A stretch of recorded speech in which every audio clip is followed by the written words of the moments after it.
Bonjour le net, encore aujourd'hui une nouvelle vidéo dans la série Un point sur les EPI, une série que vous retrouverez normalement ici, je vais essayer de vous la mettre là.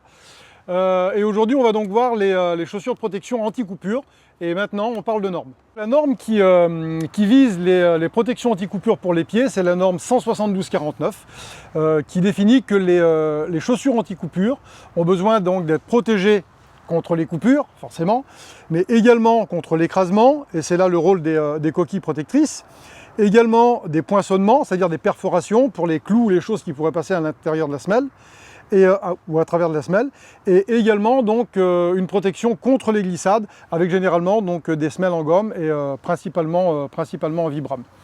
Les classes anti-coupure pour les chaussures définies par la norme sont les mêmes que pour les classes qui sont définies pour les pantalons anti-coupure.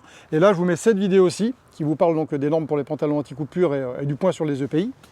C'est pas toi, Karl, hein, c'est la norme. Donc les catégories sont donc la catégorie 1 ou classe 1, pour les chaînes allant, ou les tronçonneuses allant jusqu'à 20 mètres secondes, puis classe 2 allant jusqu'à 24 mètres secondes, puis classe 3 allant jusqu'à 28 mètres secondes. Donc là, on porte des X.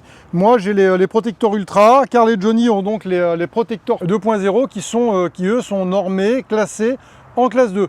À mon sens, c'est le minimum pour pouvoir bosser sur un chantier d'élagage et notamment de bûcheronnage, quand on fait du billonnage, quand on a les tronçonneuses qui tournent à côté des pieds. C'est vraiment un minimum. J'encourage tout le monde à réellement porter ses EPI. C'est pas juste une petite vidéo pour dire voilà, c'est une vidéo. Alors ça peut peut-être faire un peu con ou un peu bête de parler EPI sur une série de vidéos, mais réellement c'est une série de vidéos que j'avais envie de faire parce que je trouve que c'est hyper important de le rappeler. Il y a beaucoup de choses dont on parle. Il y a des choses qui sont de base. Forcément de base on porte les EPI. Forcément de base on a des chaussures anti-coupure. Forcément de base on a nos pantalons. Mais c'est quand même des choses qui quelquefois échappent. Et je trouve que c'est un petit peu dommage que ça échappe dans la mesure où on se met quelquefois en inconfort, ça nous arrive de se mettre quelquefois en danger. Et je crois réellement que c'est pas la peine. C'est pas la peine. On a tout ce qu'il faut pour faire. On a des fabricants qui bossent pour nous, des boutiques qui nous fournissent. Il faut mettre un peu de pépette, c'est sûr, mais bon, c'est le genre de choses sur lesquelles on ne peut pas faire l'impasse.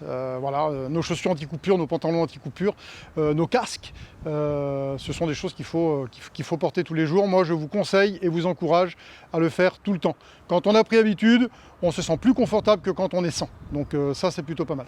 Si tu es nouveau ici, tu devrais songer à t'abonner. Ouais, parce que je produis quand même pas mal d'efforts pour faire de la super vidéo toutes les semaines ou tous les 15 jours. Donc... Non, réellement, il y a vraiment intérêt à porter nos EPI.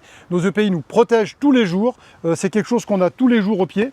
J'ai envie de dire que j'ai plus vite fait à mettre un peu de sous dans mes EPI que dans mes chaussures de ville ou dans mes vêtements de ville, parce que je passe quasiment plus de temps là-dedans que dans mes chaussures de ville ou dans mes baskets. Et donc le fait d'avoir des chaussures qui sont confortables, qui sont résistantes, qui sont protectrices, c'est vraiment important. Je pense notamment, alors forcément, à la protection anti-coupure, et ça m'est déjà arrivé personnellement de mettre un coup ou deux dans les chaussures, pas grand chose mais un petit pet, on est vraiment content de les avoir au pied. Le fait de se sentir protégé quand on est comme sur le chantier derrière, avec beaucoup de troncs, beaucoup de billons qui pèsent du poids, bien souvent on va venir coincer les billons avec donc la coque, c'est du confort, mais il y a aussi le fait que quand les billons tombent, et ça nous arrive quelquefois aussi, d'avoir une protection contre l'écrasement. Je crois que c'est le genre de choses dont on ne peut pas se passer. Quelquefois, il y en a qui passent un petit peu au-delà de ça pour travailler un peu plus à l'aise. Honnêtement, quand on a de bonnes chaussures, comme ici de la Hex, même si elles font un poids, ces chaussures, c'est des chaussures qu'on sent pas. Au niveau confort, c'est quand même très bien.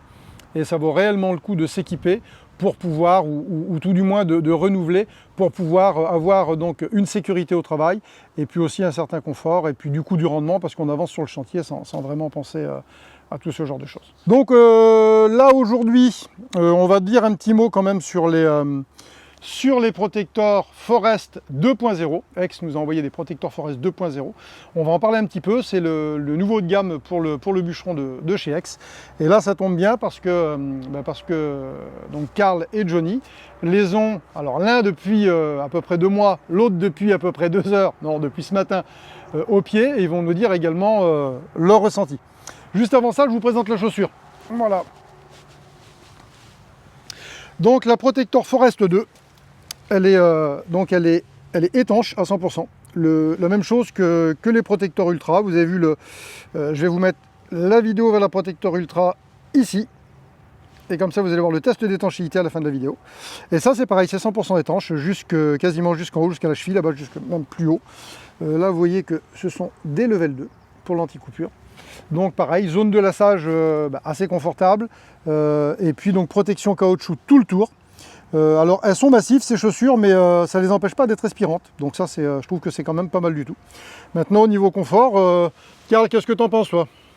Moi c'est la première journée que je les mets. Déjà je les trouve très belles, ils vont avec mon pantalon. Et moi avec le pantalon? Ouais. Et ils m'ont l'air confortables, ils tiennent bien à la cheville. Donc c'est pas mal. D'accord, donc pour une journée c'est bien. Pour une journée c'est bien. Johnny, qu'est-ce que tu en penses toi? Mets-toi au soleil. Eh ben pour 2 mois c'est pas mal aussi. Pour 2 mois ça donne quoi? C'est pas mal aussi parce que ça a vraiment un bon confort. Ouais, On a pas mal aux pieds. ouais. Franchement je regrette pas d'être passé avec Aix quoi. D'accord, d'accord. Bon, ok. Bon, ça c'est plutôt super. C'était une petite vidéo pour faire un petit point sur les EPI. On vous encourage à les porter et à être sérieux au travail. Donc faites du copeau, mais faites-le en sécurité.